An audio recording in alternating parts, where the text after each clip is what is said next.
KTR episode లో ఏం జరగబోతుందోనన్న suspense నెలకొంది. కేటీఆర్ క్వాష్ పిటిషన్ హైకోర్టు కొట్టివేయడంతో ఈ కేసులో ఏం జరుగుతుందన్న ఉత్కంఠ మొదలైంది. కాసేపటి క్రితమే ఏసీబీ కార్యాలయానికి బంజారాహిల్స్ పోలీసులు వెళ్లారు. ఏసీబీ ఉన్నతాధికారులతో బంజారాహిల్స్ ఏసీపీ, సీఐ, పోలీసు సిబ్బంది చర్చిస్తున్నారు.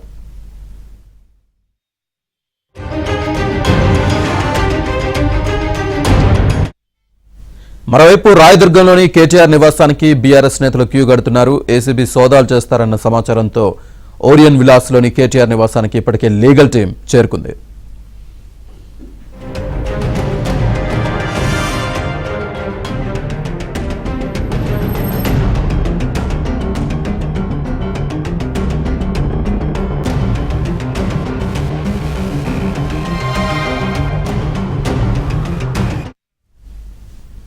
ఇక పూర్తి డీటెయిల్స్ అందించడానికి ఏసీబీ కార్యాలయం నుంచి మా కరెస్పాండెంట్ ప్రవీణ్, అలాగే కేటీఆర్ హౌస్ దగ్గర నుంచి శశి మనకి అందుబాటులో ఉన్నారు. సో ముందుగా ప్రవీణ్ దగ్గరికి వెళ్దాం. ప్రవీణ్,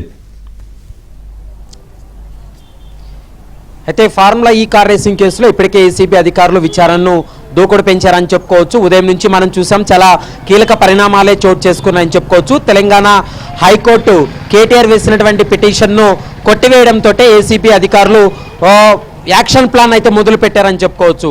అయితే రేపు ఉదయం 10 గంటలకు వ్యక్తిగతంగా విచారణకు హాజరు కావాలంటూ కూడా ఈ కేసులో A2 నిందితుడిగా ఉన్నటువంటి ఐఏఎస్ అధికారి అరవింద్ కుమార్కు నోటీసులు జారీ చేయడంతో రేపు 10 గంటలకు అరవింద్ కుమార్ ఏసీబీ విచారణకు హాజరు కాబోతున్నాడు. దీంతో బంజారాహిల్స్ ఏసీపీ, బంజారాహిల్స్ ఇన్స్పెక్టర్ను కూడా ఏసీబీ అధికారులు రమ్మని చెప్పడం జరిగింది. వాళ్ళు లోపల కూడా కొద్ది నిమిషాల క్రితమే సమావేశం కూడా ఏర్పాటు చేసుకున్నారు. సమావేశం కూడా ముగిసిందని చెప్పాలి.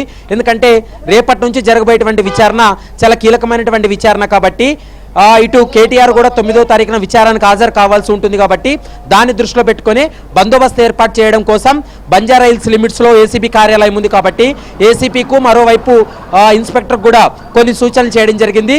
రేపటి నుండి ప్రధానంగా ఏసీబీ కార్యాలయం ముందు పోలీస్ బందోబస్తు నిర్వహించేలా ఏసీబీ అధికారులు కోరారు. దీంతో బంజారాహిల్స్ పోలీసులు కూడా సానుకూలంగా స్పందించినటువంటి పరిస్థితి కనపడుతుంది.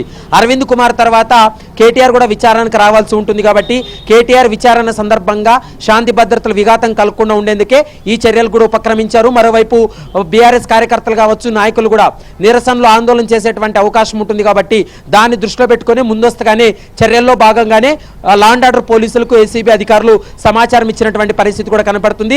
రేపు 10 గంటలకు అరవింద్ కుమార్ ను విచారణ చేసి అతని స్టేట్మెంట్ రికార్డ్ చేసేటువంటి అవకాశాలు అయితే స్పష్టంగా